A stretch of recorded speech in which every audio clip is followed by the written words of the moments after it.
Assalamualaikum warahmatullahi wabarakatuh. Perkenalkan, nama saya Nur Muhammad Hazani dengan NIM 1805112741 berasal dari kelas 6A 2018. Sebelumnya saya ingin mengucapkan terima kasih kepada Bapak Nurdiansyah MPD selaku dosen pengampu dari mata kuliah Inovasi Pendidikan. Baiklah, di sini saya akan memaparkan PPT yang saya buat untuk memenuhi tugas ujian tengah semester Inovasi Pendidikan dengan judul Karakteristik Inovasi Pendidikan dan Inovasi Pendidikan. Baiklah, langsung saja. Inovasi adalah pengetahuan baru, cara baru, objek baru, teknologi baru, dan penemuan baru. Inovasi atau innovation ialah suatu ide, barang, kejadian, metode yang dirasakan atau diamati sebagai suatu hal yang baru bagi seseorang atau sekelompok orang atau masyarakat. Baik itu berupa hasil invention maupun discovery.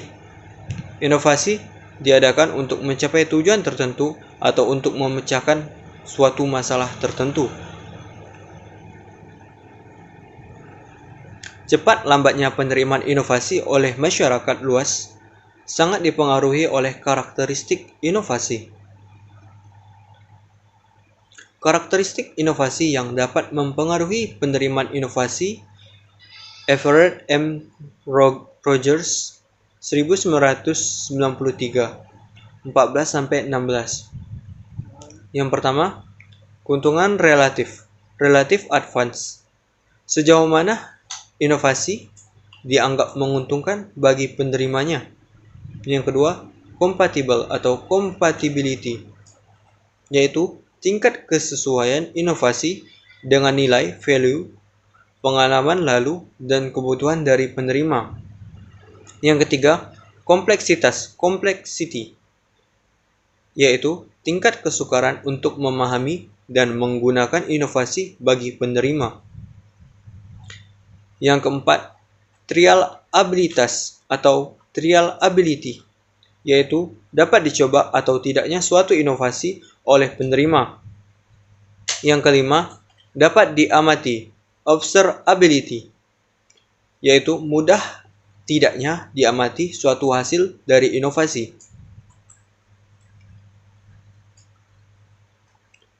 Selanjutnya, karakteristik inovasi yang memprediksikan kemungkinan besar yang akan sukses. Vanderpool 1990. Relative advance atau compare with what exists. Artinya, relatif berguna dibandingkan dengan yang telah ada sebelumnya. Yang kedua, compatibility atau consistent with value, experience, needs. Artinya, apakah inovasi tersebut akan konsisten terhadap nilai-nilai, pengalaman, dan kebutuhan para adopter. Yang ketiga, testability atau can be tried on an experimental basis. Artinya, seberapa jauh inovasi tersebut bisa diuji cobakan di sekolah-sekolah atau di lembaga pendidikan. Yang keempat, observability atau can be seen in action.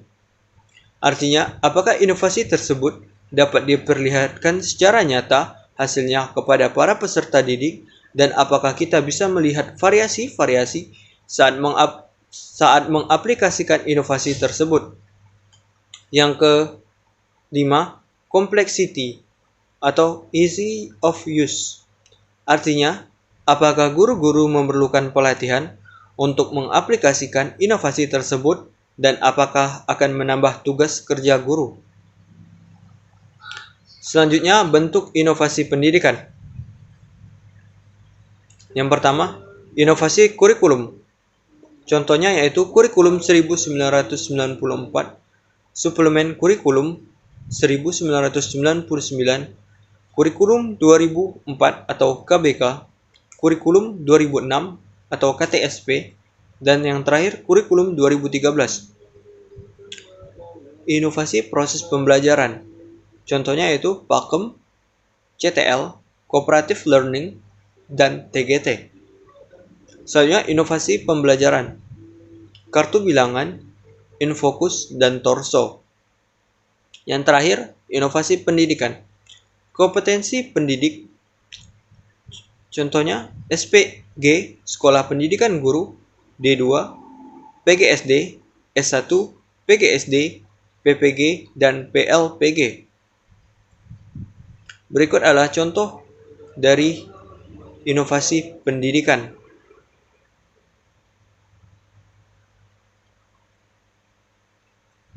Selanjutnya, inovasi pendidikan.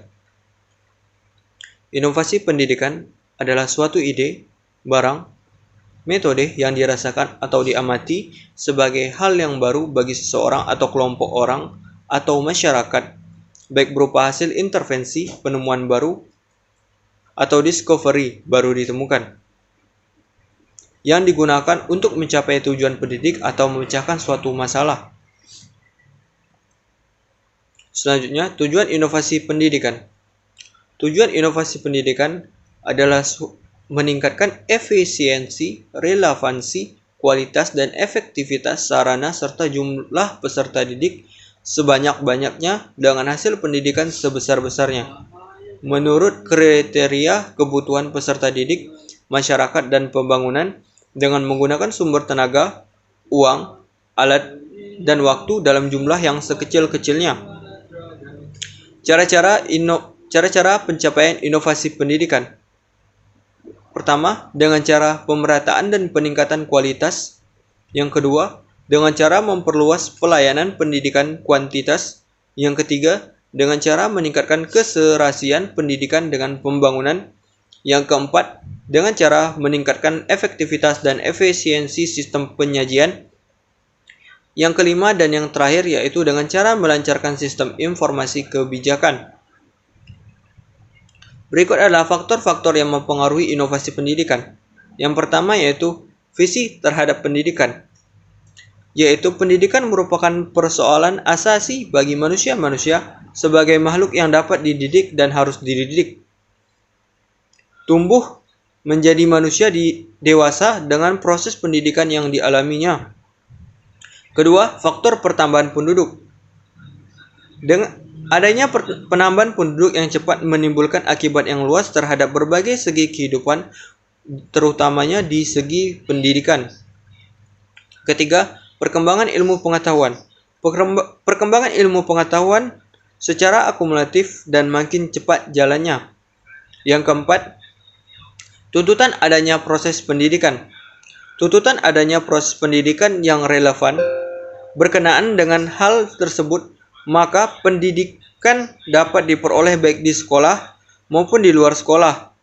Cukup banyak pendidikan yang sangat berarti justru tidak dapat diperoleh di sekolah, terutama yang bersifat pengembangan profesi dan keterampilan seperti pengembangan karir, profesi tertentu, dan sebagainya. Berikut adalah contoh pelaksanaan inovasi pendidikan. Yang pertama yaitu 1. Proyek Perintis Sekolah Pembangunan PPSP. Kedua, pengajaran dengan sistem modul. Ketiga, proyek Pamong. Keempat, SMP terbuka. Kelima, kuliah kerja nyata atau KKN. Keenam, radio pendidikan. Ketujuh, televisi pendidikan. Kedelapan, sekolah unggulan. Baiklah, mungkin itu saja yang bisa saya sampaikan. Terlebih dan terkurang saya mohon maaf. Wassalamualaikum warahmatullahi wabarakatuh.